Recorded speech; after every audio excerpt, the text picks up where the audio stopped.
Hello, fellow travelers. Welcome to the Traversing the Stars podcast. Today's special guest is Patrick Meaney, who you will know from Siphon from Image Comic Books and the movies Neil Gaiman, Dream Dangerously, and Ghost Empire, the forgotten story of Harvey Comics. Now come join me as we go traversing the stars.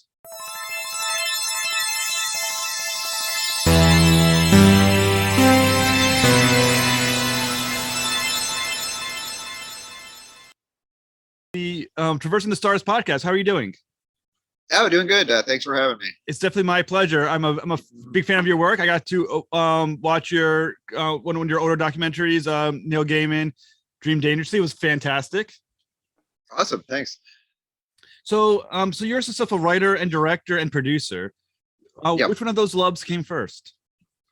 I think for me as a kid, like making movies was always kind of the thing I wanted to do, and I always imagined sort of doing all the aspects, like coming up with the story and filming it and editing it once I kind of knew what editing was. So I think as a kid, I always imagined sort of doing all the things. So as I've gotten older, that's kind of the I feel like I still do. I think it's all sort of one process to some extent. I think like in a narrative movie, it's like you come up with the story, you write the script. Directing is a way of refining the story that you're telling in the script, and then editing it is refining it further. So I don't really see. Obviously, they're different crafts, and I mean there are people who can write and don't feel comfortable directing or editing or whatever. But for me, I think it's all the same process. It's all telling the story and kind of moving it from an idea to a reality. I really like that you consider each of those skills interrelated to one another. Because I mean, I guess in my imagination, as someone who neither edits or directs, is that they do seem all very much creative enterprise. They are a storytelling technique. Yeah, well, I think also in docs specifically, the editing kind of is the writing. I mean, I know some docs are more scripted where they'll write a narrator or whatever, but the way we did it was kind of we would go out and shoot a lot of stuff, and then in editing I would kind of figure out like what's the narrative, which pieces are we going to use, and sort of be moving it all around in different ways. So there was no like script or anything with any of those. It was just what did we find from what the people we talked to and the things we observed, and then making it into a movie after. As a creator, is it scary to do a documentary because you don't know where you're going with it? You don't necessarily know what the story themes are going to be until you already have completed it. How do you, as a storyteller, get yourself in a mindset to kind of just go with it? I mean, I think there's with narrative, it's like you're doing a kind of a sprint in that you are shooting for however many days, a couple weeks, a month, however long, and you then are like, okay, I got all the stuff. In the doc, it kind of stretches, and for me at least, we would edit, as we went. So we'd be editing and then kind of be like, oh, we should next time we talk to Neil, for instance, let's ask him more about Good Omens or more about whatever, kind of see what things sort of emerged as the themes. So it's very much like a discovery process, which is, I think you kind of have to have faith that you're going to find it. It can be a little scary, but I think it's just, the cool thing about doc is it's a lot less expensive to keep shooting stuff. So you can just kind of, go out there again and shoot more stuff if you don't feel like you have it. Did you find that pieces that had been edited out originally found their way back into the story as it developed further? Occasionally that'll happen. I think with the Neil Gaiman doc, for instance, we shot like a lot of stuff. We probably shot maybe 70, 80 hours or something. So it was more about kind of whittling it down. That one we shot so much because we were on the road, with him as he traveled around, the US and the UK. So we had like hundreds of, interactions with various people at signings and things. And it became like, what are the best few interactions to show? What are the most, illuminating of his self, or the most funny, or the most, whatever, heartwarming. So it was really, it's kind of more like taking this huge thing of possibilities and narrowing it down. And then, but occasionally it is true, like you'll cut something out and then you're like, oh, I missed this, or like, oh, with this new piece that we have, bringing this back would be great, and then it will resurface. Well, when you're doing your your film on a particular subject, in this case, Neil Gaiman, for Neil Gaiman Dream Dangerously. How do you know, and when do you know when you have the genuine Gaiman? You know what I'm saying? Because obviously, when we know we're on camera, we all have a show that we put on for when we're on air. I mean, obviously, I'm sure you're different than you would be now. I mean, even I would be different. Yeah. This is just a conversation. How do you know, or when did you recognize when this was legitimately how you felt Neil Gaiman was portraying himself, or when it was a show for the movie?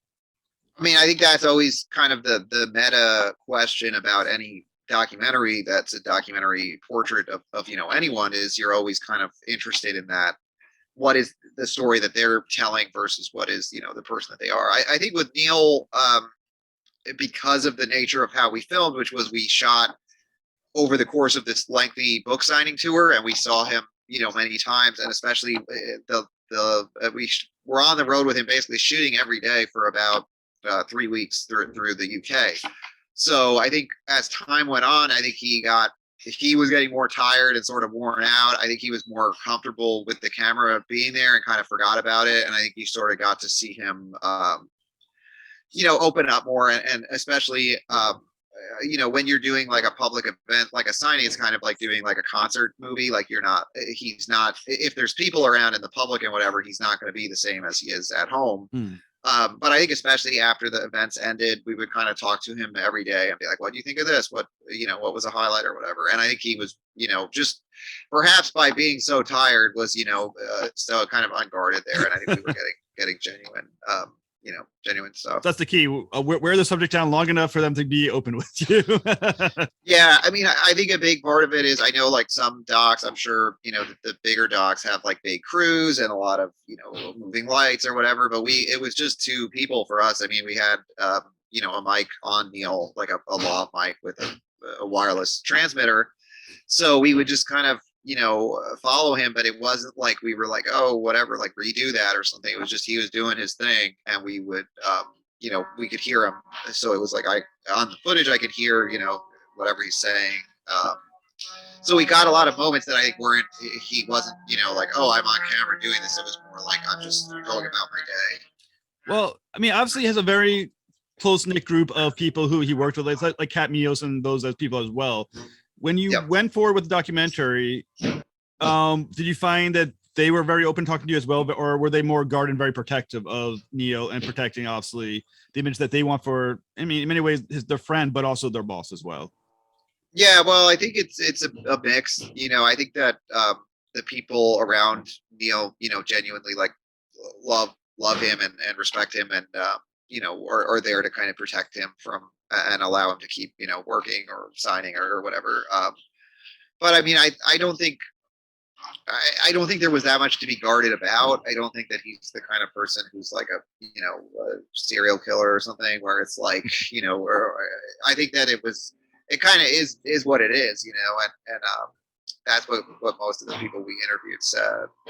So you directed, edited, and produced the doc that we're talking about, which is Neil Gaiman, Dream Dangerously, which, like I said, it was absolutely fantastic. I watched it with my wife. We're big fans of Neil Gaiman, going back decades, obviously, and I thought it was fantastic. What inspired you to cover him as a subject?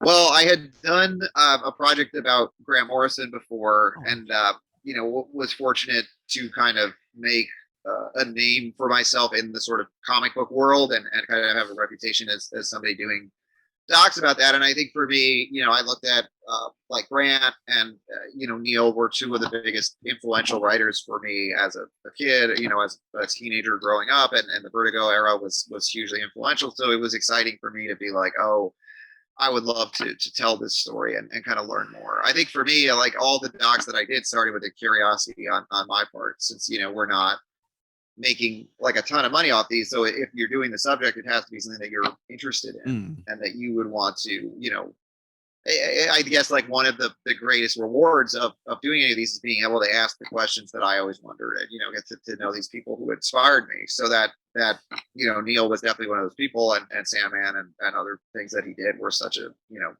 favorites of mine, that it was just the idea that we would get to do this was really cool. And I think, thankfully having a little bit of a reputation in that world made it possible. And so one thing I really liked about the film is that one of the things it explores is that so many of his fans have different favorite books of his. I mean, everyone has a different entranceway that got him in, whether or not it was Coraline or Sandman or something else. So, I mean, I think my entry into Neil Gaiman, I think was either Neverwhere or Sandman. I can't remember which one I read first. I mean, it was so many decades ago, but I think it would have been Neverwhere. I think then I found Sandman. For you, was Sandman your entryway? Yeah, Sandman was the first. I think definitely one of the things we observed, which you kind of just alluded to, was there's like generations of Neil fans. So I think the people who are, over whatever, 30, 35 or whatever are probably came in through Sandman. Then probably if you're like 25, you probably came in through, Coraline, or, if you're 20 or 15 or whatever, you may have come in through the Graveyard book. So I think it's cool. And I think it is funny that, for me, I don't think Neil sees himself this way, but for me, I was always like, Neil is a comic book writer who does, novels and does other stuff. Yeah. But I think he would say he's a novelist who wrote comics, and other people, might say he's like a TV writer who wrote books or whatever, so he is quite multifaceted in that regard. Well, I mean, very similarly, there's you, who once again is a comic book writer. You write Siphon for Image Comics, which is a great book, by the way. I appreciate you writing it. Oh, thank you. And once again, and now you also do films and documentaries. What did you learn from watching a Gaiman at work as a fellow writer, and also you work in film and everything so similar to he does? Well, I think certainly the movie that I did, the horror movie I directed that came out a few years back called House of Demons, was very much, I think, inspired by kind of the concept that he talked about in Sandman, I believe, and some of his other work of like the soft place, where like kind of weird time or space or whatever kind of collapse on each other. So that was kind of a jumping off point. And I know I was working on that script and the concepts around when we were filming and editing, and the movies finished, we finished editing it at a similar time. So it was definitely like a big influence. I think just there's a thing that he said that was basically like, this girl asked him like, how do you like finish a story or whatever? Like, I can't finish a story. And he was basically like, you write it the best you can, and then you let it, like, it's never going to be perfect. So you write it as good as you can and then move on to the next one. And I think that's definitely something that I've, always kind of stuck to, which is like, you can't, you shouldn't obsess over things, and you kind of have to be like, it's very important to like reach the end of a project, put it out there, and do the next thing. And it's, it's never going to be necessarily 100% perfect, but it's good. It's better than you think often. Yeah, I really appreciate when he said that as well, because once again, as someone who tries to be a writer as well, is that it is hard to know when the story is ready to be let go of. Yeah, like I said, none of us feel, I think we, especially as writers, always feel that little bit of doubt, like it was as good as it could have been. Could I fix it? There's obviously, you can read like so many stories I'll reread and go, shoot, I didn't quite hit it on there. I didn't get it right. But I kind of like the fact that you had someone like Neil Gaiman. He's like, at some point you just say, done. This is what it's going to be. Once again, is that when did you feel was ready to be done with the doc? When did you feel this is locked in? I've said everything I want to say. It's time to go. Well, I think it with the docs, it's kind of like the shape of it emerges. So the original concept that we had talked about doing was to do kind of a year in the life of Neil. So we would check in, maybe shoot, I don't know, 12 to however many times.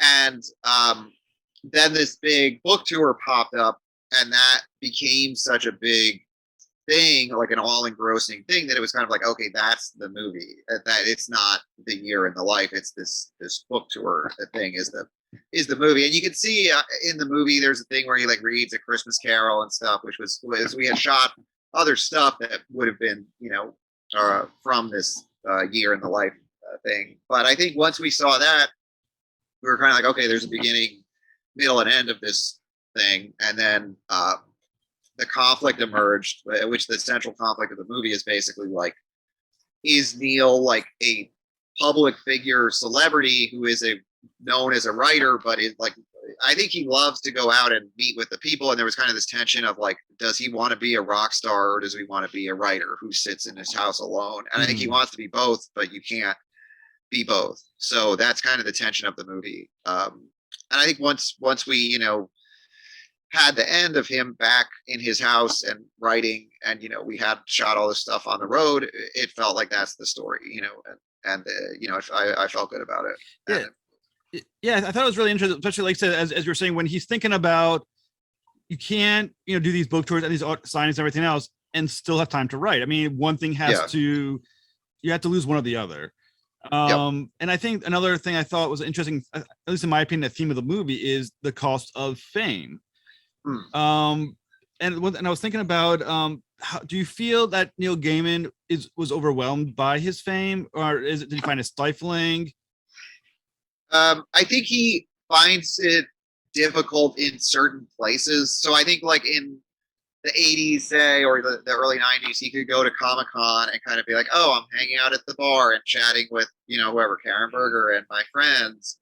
And I think now an event like that, he can't really be a fan. He can't really be an attendee because he's going to be mobbed. But I think he's I think he was the one who said this, but maybe someone else did, which was that he's kind of like the good level of famous, where like he can go, have that experience of like going to a Comic-Con and have that rock star moment of people coming up to you and being excited. But I think if Neil Gaiman went to like, whatever, the grocery store in some random place, I don't think he's going to be mobbed. I think he can kind of, not be like, do that. If he didn't wear black and like wore a baseball hat, I think he could go wherever he wanted. I mean, I think he could go around Comic-Con in like a Hawaiian shirt and a baseball hat and do whatever he liked. So, So how are you coping with your increasing fame? As once again, in the comic book industry, as also documentary and filmmaker, is it difficult as you become increasingly more well known, especially in the comic book industry? I mean, for me, I don't think I have any real like negative side. I mean, it's nice to I think over the course of doing these movies, I got to meet a lot of people who are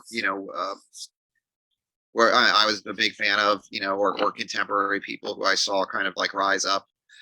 And it's really cool. It's very, exciting. I always love going to Comic-Con and, being like, oh, well, there's whatever, like an artist from the Invisibles at the bar or whatever. So it's always exciting. For me, I think it's hard. I mean, even I know people like, Scott Snyder or whatever, I think are still at a level where they can go and enjoy themselves. I think that Neil just kind of hit a little bit higher level of freaking out for people, Yeah, I would definitely say at least to me, if he reached that like they usually say the Mount Rushmore of writers, I think he kind of got to that echelon of he's that well known. I think so. I think he has a very specific brand and mystique, which is part of why we wanted to do the movie. I think the same is true for Grant. I think that both of them are writers where like when you see them, they have that rock, they have a look, they have a swagger, and I think that makes them more exciting than even somebody like a Mark Waid or whoever, who is like a great writer, popular writer, has been around and done great work. But I don't think people are as excited to see Mark Waid as they are to see a Neil or Grant. Is there another person in the comic book industry that you're thinking to yourself, I want to talk to this person next, that person's the next one who I'm fascinated by, I want to follow?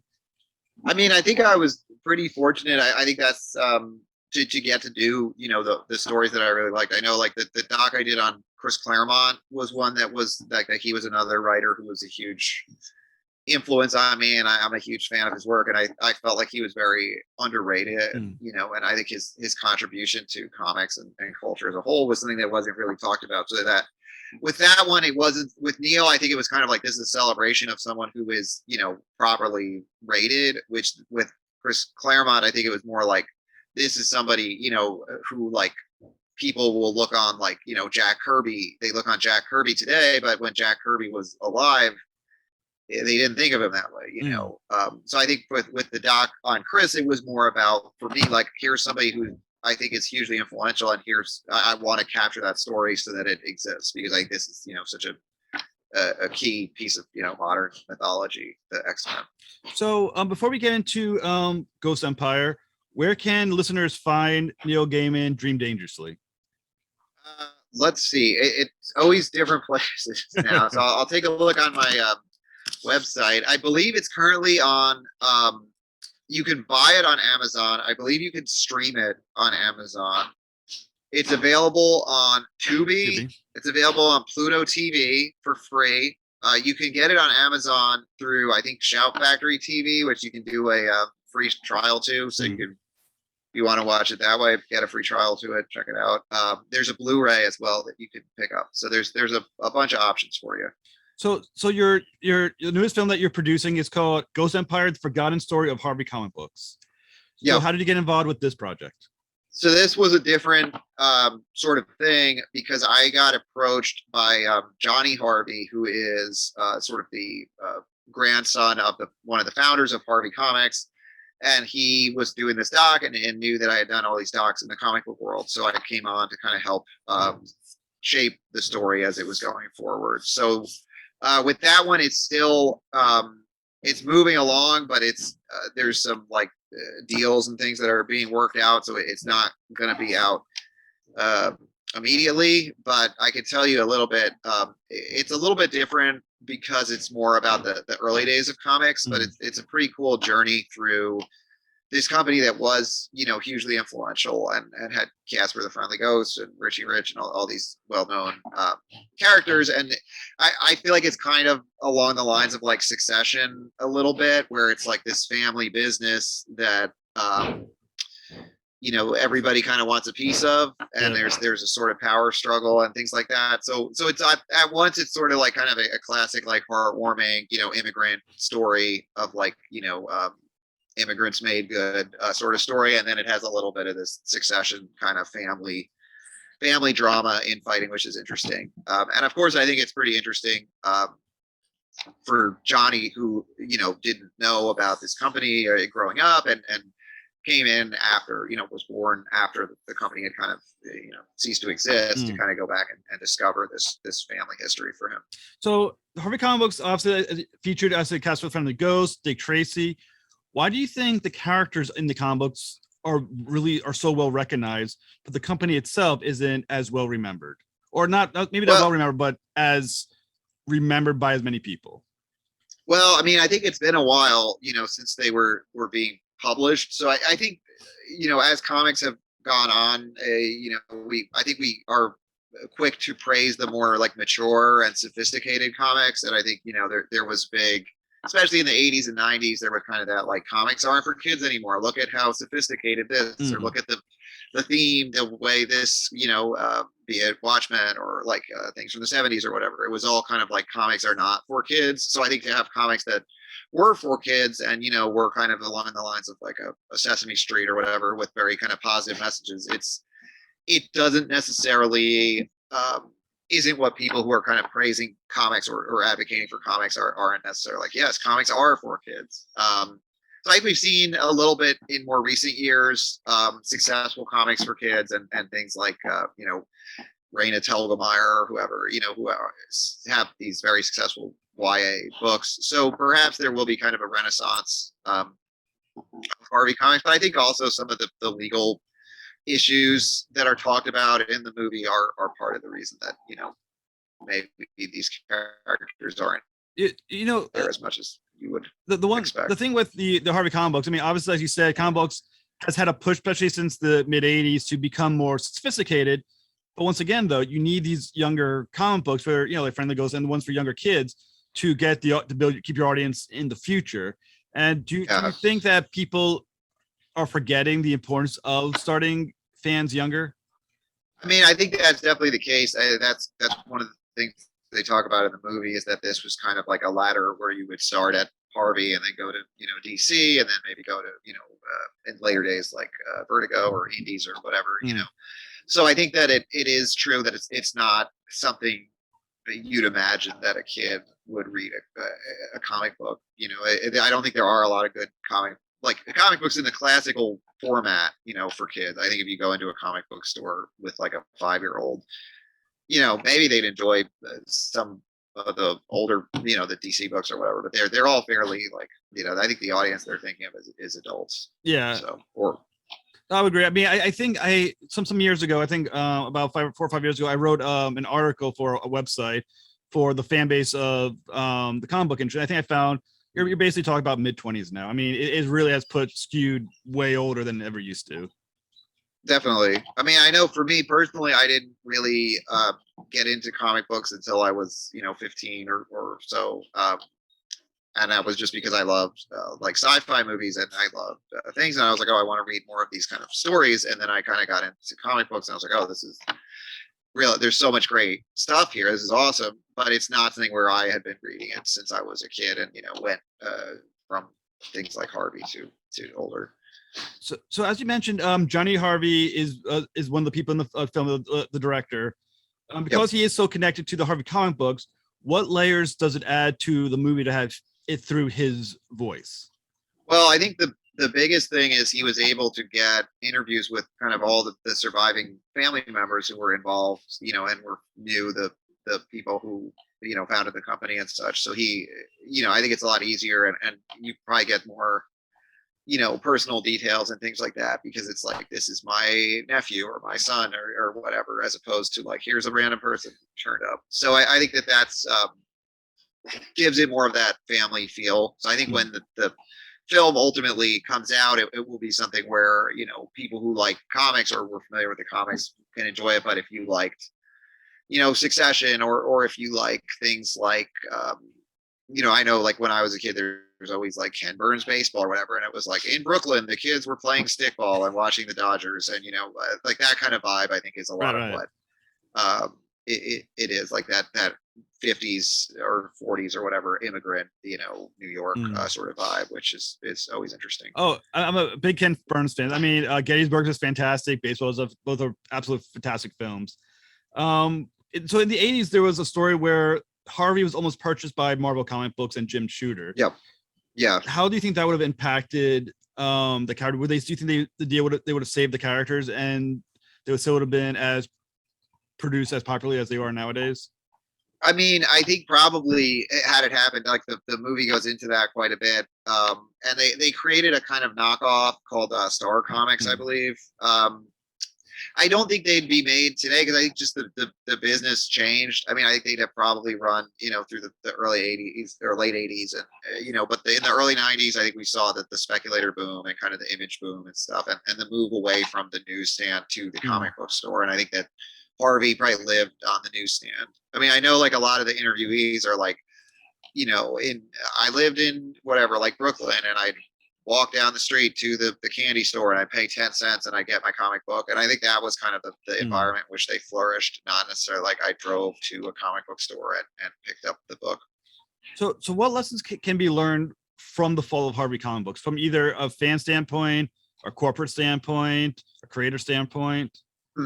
I mean, I think they had a struggle to adapt, to the changing market. And I think it was this market in comics moved to the direct market in the 80s, and they weren't built for the direct market. And I think we've seen, Archie is probably their closest parallel, and Archie has managed to survive and, has the digests in the supermarket, and they've sort of done, a lot of things to get attention, be it like, oh, whatever, like this band is cameoing, or we have this kind of character or that kind of character, or we do the, the Riverdale show or Sabrina show or whatever. So like, I think Archie is probably the closest parallel, and you could certainly have a, whatever, like realistic Richie Rich where he's like a tech mogul who is bad, or Casper the Friendly Ghost where it's a horror movie, or, like there's all kinds of, possibilities, and I think that's what we've seen Archie do. Is they did Archie versus zombies, or all different kinds of things, while still having kind of the classic brand, the classic characters and whatever still out there. So I mean, obviously on this project you're the producer, but like I said, you also are a very accomplished director as well and writer. Is it hard to have the reins be in somebody else's hands, or like do you find yourself thinking as a director, ooh, I don't know if I would have done it that way, oh, I don't, I'm not sure if it would have been how I would have framed that scene, moment, or continuity to the story, or are you able to go, this is his thing, just totally let it go?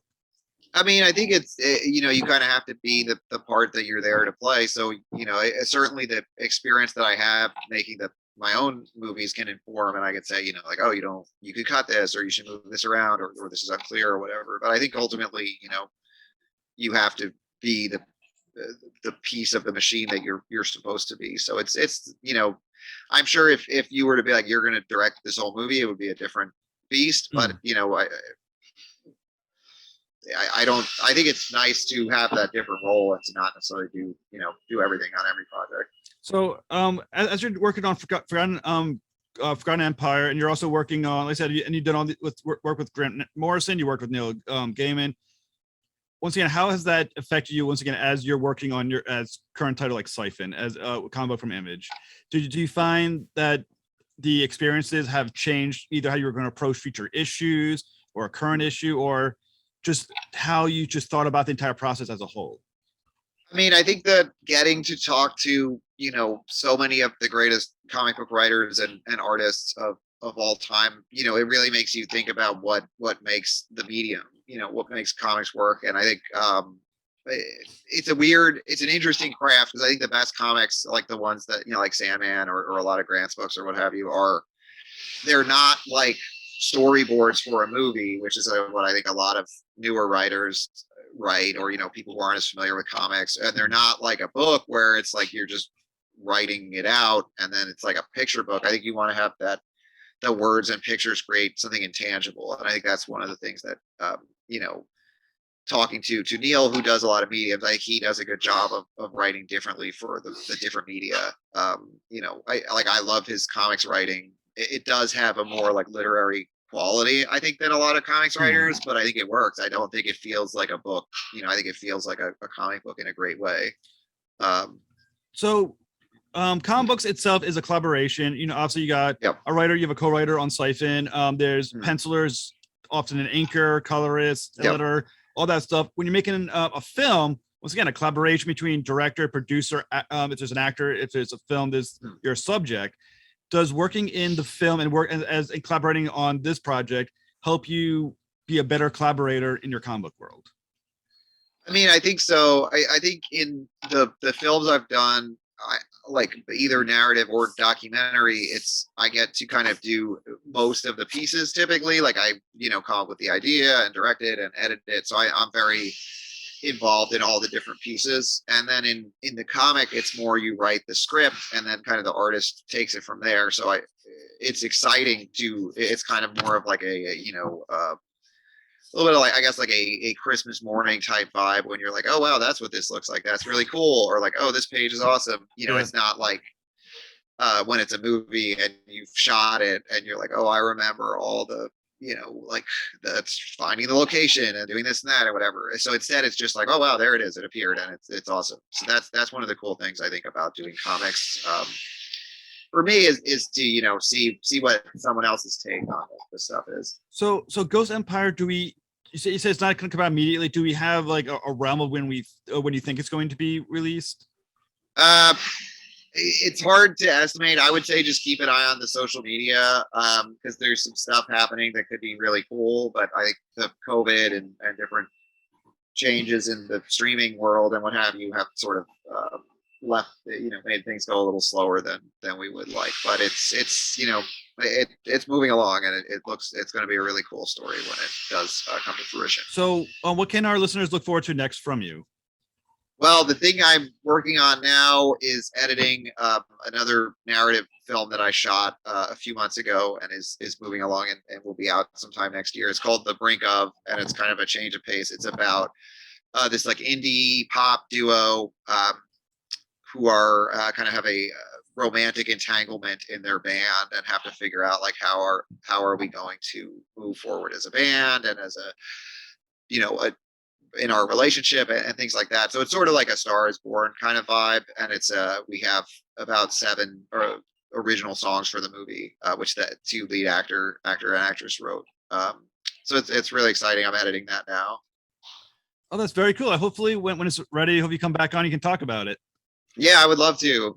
So it's on, we have the Instagram. Let me look real quick to see what this, it's, I believe The Brink Of Movie is the Instagram, and yeah, you can follow along there.